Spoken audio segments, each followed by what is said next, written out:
Hey, what's going on, y'all? Hope you're having a good day out there.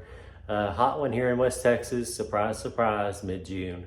I want to show you something here regarding garage door openers. So check this out. This is an easy fix if you get this defect marked on your inspection report when you get your home inspected.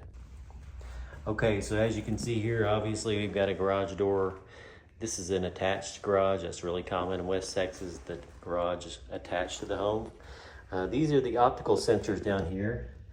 You should have two on every door.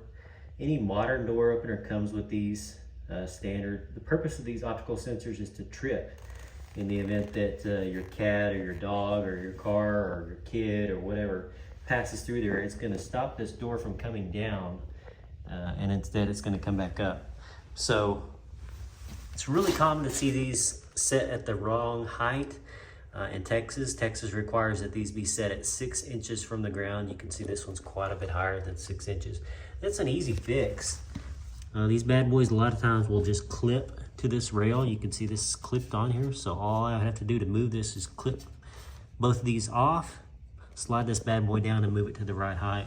Some are screwed into the bracket there, or maybe screwed into the structure itself, but that's not a difficult fix either. A couple of screws removed, move it to the right location, reinstall it, and you're done. That's a really common defect for a home inspector. I would say probably most home inspectors, if they're doing their job, they're finding that defect all the time, just because they're installed wrong all the time. But as you can see, it's an easy fix. So if you get this defect on your inspection report, whether you're a home buyer, home seller, whatever the case may be, hey, it's an easy fix. Don't freak out. Put it at the right height, call it good.